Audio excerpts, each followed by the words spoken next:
آج اگر ہمارے اوپر اس قرآن کا اثر نہیں ہوتا تو اس کا صرف ایک ہی سبب ہے، ہم نے اپنے دل اتنے کالے کر لیے کہ وہ قرآن کا نور اس دل تک پہنچتا ہی نہیں ہے۔ حجر اسود کے بارے میں آتا ہے کہ حجر اسود پہلے جب آسمان سے اترا تھا تو یہ سفید رنگ کا تھا، یہ ہم جیسے گناہ گاروں کے گناہ لے لے کر وہ کالا ہو گیا، تو سوچے اس دل کا کیا حال ہوگا جب حجر اسود اتنا کالا ہو گیا۔ تو جب کالا دل ہوگا، پتھر کا دل بن چکا ہوگا، تو اس پہ قرآن مجید کیسے اثر کرے گا؟ باہر کیف جب حضرت عمر فاروق رضی اللہ تعالیٰ عنہ نے یہ الفاظ سنے تو آپ وہاں سے نکلے اور سیدھا نبی علیہ الصلوۃ والسلام کی بارگاہ میں تشریف لے آئے۔ حضرت عمر فاروق جب آپ کے دروازے پر پہنچے تو دیگر صحابہ کرام علیہم رضوان تشویش میں مبتلا ہو گئے، اور انہیں یہی لگا کہ یہ تو معاذ اللہ نبی علیہ الصلوۃ والسلام کی جان کے دشمن بن کر آئے ہیں، لیکن میرے پیارے نبی صلی اللہ علیہ وسلم نے فرمایا کہ آنے دو، آ میرے دامن میں آ جا، کہہ دیا تو ہو گیا۔ حضرت عمر فاروق اندر تشریف لے گئے اور پھر نبی علیہ الصلوۃ والسلام سے فرمایا کہ یا رسول اللہ، وہ کلمہ جو آپ پڑھتے ہیں مجھے بھی اس کلمے کی تعلیم دیجیے اور مجھے بھی وہ کلمہ پڑھا دیجیے۔ ہاتھ میں تلوار لے کر آئے جب حضرت عمر، نبی علیہ الصلوۃ والسلام نے کیا فرمایا؟ آ میرے دامن میں آ جا، کہہ دیا تو ہو گیا۔ اب یہاں پر ایک اور غور طلب بات ہے کہ کیا حضرت عمر فاروق رضی اللہ تعالیٰ عنہ کا اسلام قبول کرنا یہ کوئی جذباتی عمل تھا؟ تو ایسا ہرگز نہیں ہے۔ آپ کی آج کی سائنس ایک چیز بیان کرتی ہے جس کو کہتے ہیں ٹرانسفارمیٹیو ایکسپیرینس۔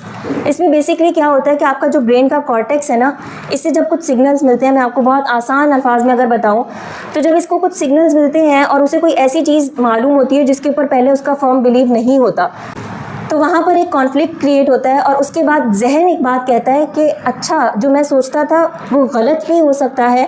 تو بیسکلی یہاں پر یہی ہوا کہ حضرت عمر فاروق رضی اللہ تعالیٰ عنہ کا جو اعتقاد تھا بتوں کے اوپر، وہ چیز ٹکرائی۔ پہلے ایک جذباتی عمل ہوا، جب مارا بہن کو اور خون دیکھا تو ایک جذباتی عمل ہوا، پھر جب قرآن مجید کی تعلیم سنی تو عقل کے اوپر اثر ہوا کہ نہیں، جو میں سوچتا تھا وہ غلط ہے اور جو اللہ تعالیٰ کا کلام ہے وہ الگ ہے اور بالکل درست ہے۔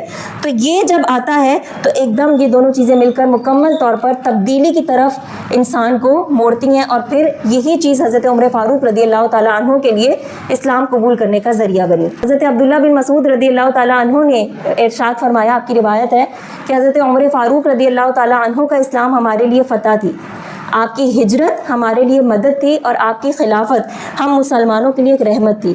تو حضرت عمر فاروق رضی اللہ تعالیٰ عنہ کی زندگی رحمت، مدد اور مسلمانوں کی جو ایک ساخت کو بلند کرنے کے لیے جو چاہیے تھی، فتح کے لیے، وہ بہت زیادہ کارآمد ہوئی۔ اور پھر نبی علیہ الصلوۃ والسلام کی دعا کا ثمرہ بھی تھے کہ نبی علیہ الصلوۃ والسلام نے فرمایا تھا نا کہ عمر کے ذریعے اسلام کو اللہ تعالیٰ تقویت پہنچائے، اور اس عمر سے نبی علیہ الصلوۃ والسلام کی مراد یا تو ابو جہل یا حضرت عمر بن خطاب تھے، اور اللہ تعالیٰ نے جس شخصیت کا انتخاب فرمایا وہ حضرت عمر فاروق تھے۔ تو ایسی شخصیت کے خلاف اگر کوئی زبان دراز کرے تو کیا ہمارا حق نہیں بنتا کہ ہم ان کی زبانیں ان کے حلق سے نکال لائیں؟ کہ عمر فاروق کو تو اللہ تبارک و تعالیٰ نے اس اسلام کے لیے چوز کیا۔ پھر جب ہجرت مدینہ کا وقت آیا تو تمام مسلمانوں نے چھپ کر ہجرت کی۔ آپ تاریخ اٹھا کر پڑھیں، تمام کے تمام مسلمانوں نے ہجرت چھپ کر کی۔ جب حضرت عمر فاروق رضی اللہ تعالیٰ عنہ کا وقت آیا نا، تو حضرت عمر فاروق اٹھے، آپ نے اپنی تلوار میان میں ڈالی، مکہ مکرمہ میں حرم کعبہ کے پاس گئے، پہلے طواف کیا، اور پھر علل اعلان فرمایا کہ جو اپنی بیوی کو بیوہ اور اپنے بچوں کو یتیم کرنا چاہتا ہے وہ آ جائے۔ اور پھر حضرت عمر فاروق رضی اللہ تعالیٰ عنہ نے کھلم کھلا سرے عام ہجرت کر کے مکہ مکرمہ سے مدینہ تشریف لے گئے، یعنی آپ نے چھپ کر ہجرت نہیں کی۔ تو حضرت عمر فاروق نے اسلام قبول کرنے کے بعد ایسا کوئی عمل چھپ کر نہیں کیا، کیونکہ آپ نڈر تھے۔ آج کا مسلمان نڈر کیوں نہیں ہے؟ آج فلسطین کے لیے آواز اٹھانے کے لیے ہماری حلق سے زبان نہیں نکلتی، تلوار لے کر تو کیا میدان میں جائیں گے؟ ہم سوشل میڈیا پر بھی کچھ نہیں بولتے کہ ہمارے پاس فنڈنگ نہیں آئے گی۔ آج کے مسلمان کو کیا ہو گیا ہے؟ عمر خطاب رضی اللہ تعالیٰ عنہ نے جو ہمیں تعلیمات دی وہ کہاں گئی؟ حضرت عمر فاروق رضی اللہ تعالیٰ عنہ کا 10 سال دور خلافت، اس میں حضرت عمر فاروق رضی اللہ تعالیٰ عنہ نے 22 لاکھ مربع میل رقبے پر حکومت کی، اور ایسی حکومت جو عدل و انصاف کا ایک ایسا مرکز تھا کہ جہاں پر کوئی کتا بھی کبھی پیاسا اور بھوکا نہیں رہا۔ حضرت عمر فاروق رضی اللہ تعالیٰ عنہ نے اپنے وقت کی دو سپر پاورز روم اور ایران کو زمین بوس کر دیا، مسلمانوں کے قدموں تلے تھا۔ اور روایات میں آتا ہے کہ جب آپ نے خالد بن ولید کی قیادت میں ایک مقام کو لشکر کو بھیجا تو وہ کہنے لگے کہ ہمیں پتہ ہے کہ یہ قلعہ فتح ہو جائے گا، لیکن یہ ایسے شخصیت کی طرف کے ہاتھ پہ فتح ہوگا، اور انہوں نے کیریکٹر بتانا شروع کیا، یعنی وہ ایسے ہوں گے ایسے ہوں گے۔ تو خالد بن ولید فرمانے لگے کہ تو حضرت عمر ابن خطاب رضی اللہ تعالیٰ عنہ ہے. تو پھر حضرت عمر کو ایک مخطوط بھیجا گیا کہ آپ یہاں پر تشریف لائیں. جب حضرت عمر رضی اللہ تعالیٰ عنہ آئے تو ان لوگوں نے دیکھا, وہ جو عیسائی تھے جن کا وہ قلعہ تھا, انہوں نے کہا آپ ہیں وہ شخصیت؟ تو کہنے لگے جی بالکل. تو آپ کے کرتہ مبارکہ پہ 12 پیوند لگے تھے. کہنے لگے آپ اتنی بڑی شخصیت لیکن دیکھنے میں فقیر. تو کہا گیا کہ یہی مسلمان اور مومن کی شان ہے کہ وہ دیکھنے میں بے شک فقیر ہے لیکن عرش نشین ہے. تو حضرت عمر فاروق رضی اللہ تعالیٰ عنہ کی جتنی بھی زندگی تھی اس میں کہیں پر بھی ایسی آسائش کا ذکر نہیں ملتا کہ حضرت عمر فاروق رضی اللہ تعالیٰ عنہ نے آسائشوں والی زندگی گزاری ہو. آپ اپنے دور خلافت میں راتوں میں اپنی امت کے لیے گشت کیا کرتے کہ کوئی تکلیف میں تو نہیں ہے, دن میں اپنی حکومت میں دیکھتے کہ کسی کو کوئی تکلیف تو نہیں ہے. تو آپ نے پوری زندگی اللہ اور اس کے رسول صلی اللہ علیہ وسلم کے احکامات کی پیروی کرتے ہوئے گزاری. آپ کا جو نظام حکومت ہے, اس وقت دنیا میں ہمیں اکنامکس پڑھائی جاتی ہے, پالیٹکس پڑھائی جاتی ہے, ڈفرینٹ طرح کے علوم پڑھائے جاتے ہیں. یہ آپ کے اور میرے حضرت عمر فاروق رضی اللہ تعالیٰ عنہ کی دیے گئے وہ سارے سیشنز ہیں جو انہوں نے اس دنیا کو دیے. تو وہ تمام چیزیں جو آج کی حکومتیں کاپی کرتی ہیں, یہ ویسٹ اپنا بنا کر اپنے نام کے ساتھ منسوب کر کے دیتا ہے, وہ تمام کی تمام امور حضرت عمر فاروق نے اس زمانے میں امت کو دے دیے. جیسے کہ بیت المال کہ سرکاری خزانہ, یہ حضرت عمر فاروق رضی اللہ تعالیٰ عنہ نے دریافت کیا اور آپ نے اپنی دور حکومت میں اس کا پرچار کیا. تو آج سرکاری خزانہ مارک کی تھیوری پڑھائی جاتی ہے کہ غریب اور امیر کو برابر یکساں حقوق ملیں گے. وہ الگ بات ہے کہ ہمارے معاشرے میں اس وقت اتنی کرپشن ہو چکی ہے, لیکن یہی ماڈل فالو کیا جاتا ہے. نمبر 2 پہ آپ دیکھتے ہیں کہ پولیس آپ کی رات کو پیٹرول کر رہی ہوتی ہے, گشت کر رہی ہوتی ہے. حضرت عمر فاروق رضی اللہ تعالیٰ عنہ نے اپنے دور حکومت میں یہ کر کے دکھایا کہ اپنی رعایا کی خبر گیری کیا کرتے. کوئی بچہ, کوئی بوڑھا اگر بھوکا ہوتا تو آپ انہیں خود اپنی کمر پر آٹا لاد کر دیا کرتے. ایک مرتبہ ایک بوڑھی ایک جگہ پر بیٹھی رو رہی تھی, آہو بکا اور سسکیاں. تو حضرت عمر فاروق اس کے پاس گئے, کہنے لگی میں بیوہ ہوں, میری کوئی اولاد بھی نہیں ہے اور میرے پاس اتنا قرضہ ہے. تو وہ حضرت عمر فاروق رضی اللہ تعالیٰ عنہ کے بارے میں کچھ کہہ رہی تھی کہ میں عمر کی شکایت اللہ سے لگاؤں گی. حضرت عمر فاروق گئے, قرضہ بھی لوٹایا, سب کچھ کیا, اور بعد میں کہنے لگے اماں اس عمر کو معاف نہیں کر دیتی. تو کہنے لگی نہیں, میں اللہ کو شکایت لگاؤں گی. تو حضرت عمر فاروق کہنے لگے کیا پتہ عمر کو تیری حالت نہ پتہ ہو. تو اماں نے کہا کہ اگر عمر کو پتہ نہیں ہے تو اسے چاہیے کہ وہ پھر اپنی سیٹ چھوڑ دے, خلافت چھوڑ دے.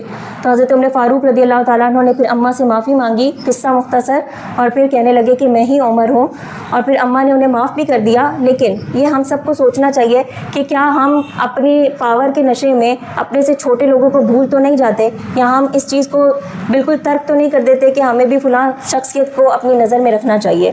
اسی طریقے سے عدالتی نظام, یہ بھی حضرت عمر فاروق رضی اللہ تعالیٰ عنہ نے متعارف کروایا. آج دنیا بھر میں جو نظام قائم ہے وہ یہی ہے کہ امیر ہو یا غریب, اگر کیس درج ہوگا تو اسے عدالت میں ایک قاضی کے سامنے پیش ہونا ہوگا. ایک یہودی نے حضرت عمر فاروق رضی اللہ تعالیٰ عنہ پر کیس کیا, اور حضرت عمر فاروق رضی اللہ تعالیٰ عنہ اپنے وقت کے خلیفہ ہونے کے باوجود عدالت میں پیش ہوئے. تو یہ بھی آپ ہی کی رکھی گئی فاؤنڈیشن تھی. اسی طریقے سے ایک امام کے پیچھے تراویح پڑھنا, یہ بھی حضرت عمر فاروق رضی اللہ تعالیٰ عنہ نے متعارف فرمایا. آپ کا اسلامک کیلنڈر, آپ 1 محرم سے اپنے نئے اسلامی سال کا آغاز کرتے ہیں, یہ بھی حضرت عمر فاروق رضی اللہ تعالیٰ عنہ نے متعارف کروایا. ایک مرتبہ آپ کے پاس ایک مکتوب آیا اور اس کے اوپر کوئی تاریخ, رقم کچھ بھی نہیں تھا. تو صحابہ کرام علیہم رضوان نے ایک تجویز پیش کی کہ ہم اسے جب نبی علیہ الصلوۃ والسلام کی ولادت ہوئی تھی اس دن کے ساتھ سٹارٹ کر لیتے ہیں, یعنی نیو ایئر کو, کیلنڈر کو. کسی نے کہا وہی سے کر لیتے ہیں کہ جس تاریخ کو وہی نازل ہوئی. لیکن حضرت عمر فاروق رضی اللہ تعالیٰ عنہ نے 1 محرم سے اس کا آغاز کیا, محرم الحرام سے, اور اسی پہ اللہ تعالیٰ نے پھر ان کی وفات کے لیے یہ دن منتخب فرمایا, جس سے یہ بات پتہ چلتی ہے عدل و انصاف اور قربانی اسلام کی بنیاد ہے. اس سال کا جو آغاز ہے وہ ہمیں یہ درس دیتا ہے کہ عدل و انصاف آپ کی بنیاد ہے اور کردار آپ کی بنیاد ہے. حضرت عمر فاروق کا خوف خدا, آپ کا انصاف ایسا کہ آپ کا انصاف آج تک رہتی دنیا تک بولتا رہے گا. اسی طریقے سے آپ کا جو شجاعت تھی کہ